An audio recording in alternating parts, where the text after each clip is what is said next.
और कांग्रेस के मैनिफेस्टो पर मोदी के प्रहार के बाद कांग्रेस अध्यक्ष मल्लिकार्जुन खड़गे ने ट्वीट के जरिए जवाब दिया। उन्होंने सोशल मीडिया साइट एक्स पर पोस्ट करते हुए प्रधानमंत्री मोदी के भाषण को हेट स्पीच करार दे दिया। उन्होंने कहा कि पीएम मोदी ने अपने पद की गरिमा को गिरा दिया है और भड़काने वाला स्पीच बताया है, बयान बताया है मल्लिकार्जुन खड़गे ने, और बाकायदा ट्वीट किया और कहा कि प्रधानमंत्री ने अपने पद की गरिमा को गिरा दिया है।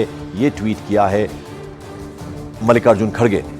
उन्होंने ट्वीट में कहा कि आज मोदी जी की बौखलाहट भरे भाषण से दिखा कि प्रथम चरण के नतीजों में इंडिया जीत रहा है। मोदी जी ने जो कहा वो हेट स्पीच तो है ही, ध्यान भटकाने की एक सोची समझी चाल है। प्रधानमंत्री ने वही किया जो उन्हें संघ के संस्कारों में मिला है। सत्ता के लिए झूठ बोलना, बातों का अनर्गल संदर्भ बनाकर विरोधियों पर झूठे आरोप मढ़ना, यह संघ और भाजपा की प्रशिक्षण की खासियत है। देश की 140 करोड़ जनता अब इस झूठ के झांसे में आने वाली नहीं है। हमारा घोषणा पत्र हर एक भारतीय के लिए है, सबकी बराबरी की, समानता की बात करता है, सबके लिए न्याय की बात करता है। कांग्रेस का न्याय पत्र सच की बुनियाद पर टिका है, पर लगता है गोबल्स रूपी तानाशाह की कुर्सी अब डगमगा रही है। भारत के इतिहास में किसी भी प्रधानमंत्री ने अपने पद की गरिमा को इतना नहीं गिराया जितना मोदी जी ने गिराया है। ये एक्सपोज किया है कांग्रेस अध्यक्ष मल्लिकार्जुन खड़गे ने, जो बयान प्रधानमंत्री ने दिया था उसके बाद। और राजस्थान के बांसवाड़ा की रैली में प्रधानमंत्री नरेंद्र मोदी ने कहा कि कांग्रेस मां बहनों का सोना लेकर घुसपैठियों को बांटना चाहती है। उन्होंने अपने भाषण में कांग्रेस के घोषणा पत्र पर निशाना साधा और कह दिया कि कांग्रेस पार्टी देश की महिलाओं के सोने का हिसाब करके उसे उन लोगों में बांटना चाहती है जिनका देश की संपत्ति पर पहला अधिकार मनमोहन सरकार मानती थी। पीएम ने कहा कि हमारे आदिवासी परिवारों में चांदी होती है, उसका हिसाब लगाया जाएगा। जो बहनों का सोना है और जो संपत्तियां हैं ये आपसे ऐंठ ली जाएगी। उन्होंने कहा है कि अगर कांग्रेस की सरकार बनेगी तो हर एक की प्रॉपर्टी का सर्वे किया जाएगा। हमारी बहनों के पास सोना कितना है उसकी जांच की जाएगी, उसका हिसाब लगाया जाएगा। हमारे आदिवासी परिवारों में चांदी होती है, सिल्वर कितना है उसका हिसाब लगाया जाएगा। सरकारी मुलाजिमों के पास कितना जगह है, क्या है, पैसे कहाँ है, नौकरी कहाँ है, उसकी जांच की जाएगी। इतना ही नहीं, आगे क्या कहा है, ये जो गोल्ड है बहनों का और जो संपत्ति है ये सबको समान रूप से वितरित कर दी जाएगी। क्या ये आपको मंजूर है? क्या आपकी संपत्ति सरकार को हटने का अधिकार है? क्या आपकी संपत्ति को, आपने मेहनत करके कमाई हुई संपत्ति को सरकार को ऐंठने का अधिकार है? क्या उस संपत्ति को मेरी माताओं बहनों की जिंदगी में सोना वो सिर्फ शो करने के लिए नहीं होता है, उसके स्वाभिमान से जुड़ा हुआ है। उसका मंगलसूत्र वो एक सोने का कीमत का मुद्दा नहीं है, उसके जीवन के सपनों से जुड़ा हुआ है। तुम उसे छीनने की बात कर रहे हो अपने मैनिफेस्टो में। गोल्ड ले लेंगे, सबको वितरित कर देंगे।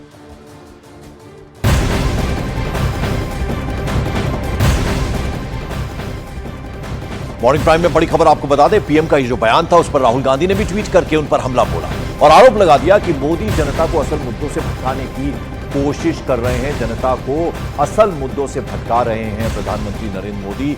एक तरह से पलटवार किया है। राहुल गांधी ने सोशल मीडिया साइट एक्स पर पोस्ट करते हुए लिखा कि पहले चरण के मतदान में निराशा हाथ लगने के बाद नरेंद्र मोदी के झूठ का स्तर इतना गिर गया कि घबराकर वो अब जनता को मुद्दों से भटकाना चाहते हैं। कांग्रेस के क्रांतिकारी मैनिफेस्टो को मिल रहे अपार समर्थन के रुझान आने शुरू हो गए हैं। देश अब अपने मुद्दों पर वोट करेगा, अपने रोजगार, अपनी फैमिली और अपने भविष्य के लिए वोट करेगा। भारत भटकेगा नहीं, ये एक्सपोज किया है राहुल गांधी ने प्रधानमंत्री के बयान के बाद। और कांग्रेस के मैनिफेस्टो के साथ प्रधानमंत्री ने कांग्रेस पर भी जोरदार हमला बोला।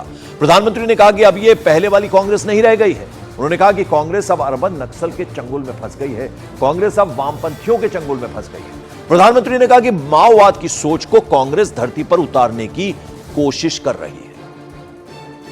इन दिनों जो लोग कांग्रेस छोड़कर के बाहर निकले हैं वे एक बात बड़ी गंभीरता से बताते हैं। वो सारे लोग कह रहे हैं कि कांग्रेस अब कांग्रेस नहीं रही। अब कांग्रेस अर्बन नक्सलों के कब्जे में चली गई है। कांग्रेस अब वामपंथियों के चंगुल में फंसी हुई है। तो हमारे एक मित्र ने उनको पूछा कि आप ये कैसे कहते हैं? तो उन्होंने कहा उनका मैनिफेस्टो देख लीजिए, इस बार का कांग्रेस का मैनिफेस्टो देख लीजिए। कांग्रेस ने अपने मैनिफेस्टो में जो कहा है वो चिंताजनक है, गंभीर है, और ये माओवाद की सोच को धरती पर उतारने की उनकी कोशिश है। उधर प्रधानमंत्री मोदी के बयान पर एआईएमआईएम के असदुद्दीन ओवैसी ने भी मोर्चा खोल दिया। आरोप लगा दिया कि मोदी की सिर्फ यही गारंटी रही है कि मुसलमानों को गाली दो और वोट बटो। उन्होंने अपने ट्वीट में कहा, मोदी ने आज मुसलमानों को घुसपैठिया बुलाया है और कहा है कि उनके ज्यादा बच्चे होते हैं। 2002 से लेकर अब तक मोदी की बस एक ही गारंटी रही है, भारत के मुसलमानों को गालियां दो और वोट बटो। अगर बात मुल्क की संपत्ति की हो रही है तो मोदी सरकार में देश के धन पर पहला हक उनके अरबपति दोस्तों का रहा है। भारत के 1% लोग आज देश का 40% धन खा गए। आम हिंदुओं को मुसलमानों का डर दिखाया जा रहा है, पर सच तो यही है कि आपके पैसों से कोई और अमीर हो रहा है।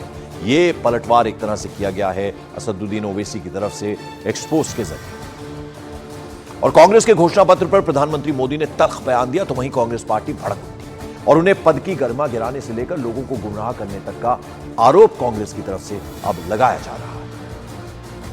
कांग्रेस के मैनिफेस्टो में कहीं भी, मैं ये चुनौती करता हूं प्रधानमंत्री, कहीं मुसलमान या हिंदू कोई इस तरह का शब्द हो तो हमें बताएं और ये चुनौती स्वीकार करें, नहीं तो झूठ बोलना बंद करें।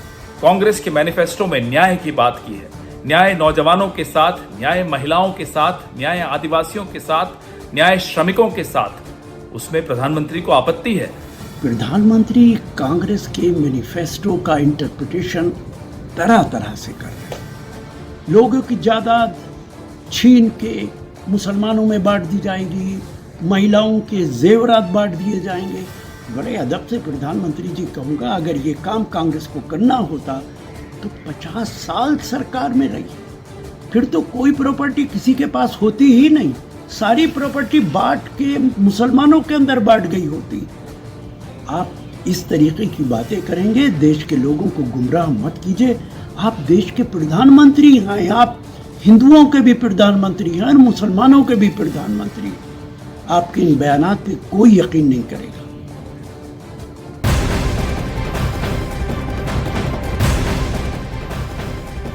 और मॉर्निंग प्राइम में बड़ी खबर, दिल्ली में आप के साथ समझौते के बाद कांग्रेस 3 सीटों पर चुनाव लड़ रही है, लेकिन उनके उम्मीदवारों का विरोध पार्टी के ही नेता कर रहे हैं। ताजा मामला दिल्ली के उत्तर पश्चिम लोकसभा सीट से जुड़ा हुआ है। सूत्रों के हवाले से खबर है कि कांग्रेस की आंतरिक बैठक में नोकझोंक की नौबत आ गई। बैठक के दौरान वहां के कैंडिडेट उदित राज का जमकर विरोध हुआ और टिकट रिव्यू करने तक की मांग उठने लगी। पूर्व मंत्री राजकुमार चौहान, कई बार के विधायक जयकिशन, टिकट के दावेदार सुरेंद्र कुमार ने उदित राज की टिकट बदले जाने की मांग कर दी। यानी कांग्रेस के अंदर ही अब विरोध शुरू हो गया है उदित राज के कैंडिडेचर को लेकर और उसको रिव्यू करने की बात उठ रही है।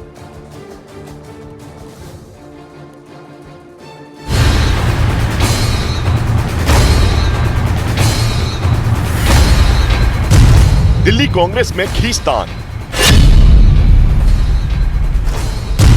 टिकट बंटवारे पर घमासान।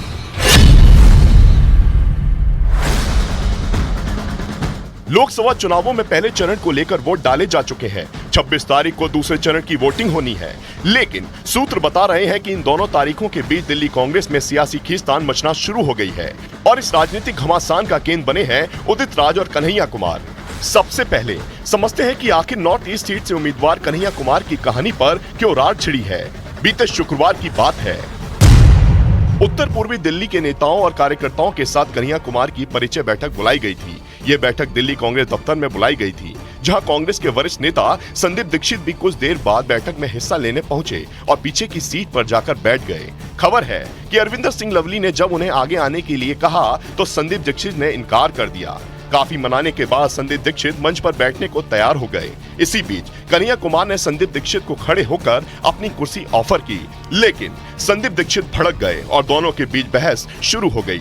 इस दौरान अरविंदर सिंह लवली ने ही मामले को शांत कराया। सूत्रों के हवाले से पता चला है कि संदीप दीक्षित ने गुस्से में कन्हैया कुमार को बाहरी कह दिया, जिसका समर्थन कांग्रेस के 2-3 और बड़े नेताओं ने कर दिया। नतीजा ये हुआ कि बहस आगे बढ़ गई। ऐसी कहानी कुछ दिल्ली के नॉर्थ वेस्ट सीट से भी निकलकर आ रही है। इस सीट से कांग्रेस ने उदित राज को टिकट दिया है,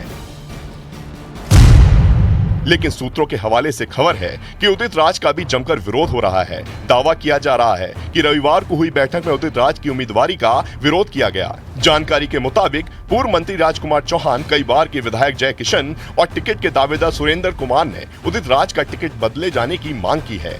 खबर तो ये भी है कि पंजाब कांग्रेस के प्रभारी और दिल्ली के वरिष्ठ नेता देवेंद्र यादव ने उदित राज और कन्हैया कुमार दोनों के टिकट रिव्यू करने की मांग करके विवाद और बढ़ा दिया है। यहाँ भी कांग्रेस प्रदेश अध्यक्ष अरविंदर सिंह लवली और प्रभारी महासचिव दीपक बावरिया ने सबको शांत करने की कोशिश की, लेकिन हंगामा लगातार जारी रहा। बैठक में बवाल इस कदर हुआ कि प्रभारी महासचिव ने इस्तीफे की धमकी तक दे डाली।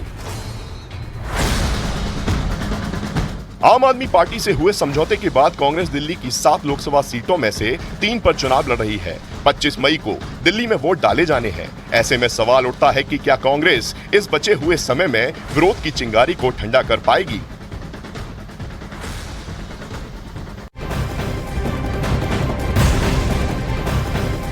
और मॉर्निंग प्राइम में ब्रेकिंग न्यूज दिल्ली से आ रही है। दिल्ली के गाजीपुर में कूड़े के पहाड़ में लगी आग को बुझाने की कोशिशें लगातार जारी हैं। करीब 16 घंटे हो गए हैं यह आग लगी थी, अभी तक इस पर काबू नहीं पाया गया है। दमकल की 10 से ज्यादा गाड़ियां इस वक्त आग बुझाने में जुटी हुई हैं। आग से उठा धुआं कई किलोमीटर तक फैल गया है। जहां तक आपकी नजर जाएगी सिर्फ और सिर्फ काला धुआं नजर आ रहा है और आसपास के जो इलाके हैं जहरीला धुआं फैलने से लोगों को सांस लेने में दिक्कतों का सामना करना पड़ रहा है। ब्रीदिंग इश्यूज हो रहे हैं। गाजीपुर दिल्ली की ये तस्वीर हम आपको दिखा रहे हैं। ये लैंडफिल है वहां पर और ऊंचा पहाड़ है कूड़े का, जहां आप देखें कि वो जो टिमटिमा रही हैं चीजें वो एक तरह से आग की लपटें हैं, काला धुआं और एकदम जहरीला ये धुआं है। और जो आसपास के घर हैं, इलाके हैं जो उसके आसपास के, वहां ये धुआं जा रहा है और ऐसे में लोगों को ब्रीदिंग इश्यूज हो रहे हैं। सांस लेने में खासी कठिनाई का सामना करना पड़ रहा है। अब लगभग 16 घंटे का वक्त बीत चुका है। 10-10 फायर टेंडर्स वहां पर हैं। आग बुझाने की कोशिशें चल रही हैं। अलग अलग तस्वीरों में आप देखिए कूड़े के पहाड़ में किस तरह से आग लगी, धुएं का गुबार छा गया। हालांकि फायर टेंडर्स वहां पर मौजूद हैं। लगातार पानी की बौछार से कोशिश की जा रही है कि जल्द से जल्द इस आग पर काबू पाया जा सके, लेकिन 16 घंटे बीत जाने के बाद भी आग अभी लगी हुई है। और इससे दिक्कत यह है कि जो जहरीला धुआं फैलता है, क्योंकि कूड़ा वहां पर जब बर्न होता है तो उससे लोगों को सांस लेने में खासी दिक्कत हो रही है, आंखों में जलन महसूस हो रही है। और वहीं दिल्ली के कूड़े के पहाड़ में आग लगने पर बीजेपी ने आम आदमी पार्टी को आड़े हाथों ले लिया। दिल्ली के बीजेपी अध्यक्ष वीरेंद्र सचदेवा ने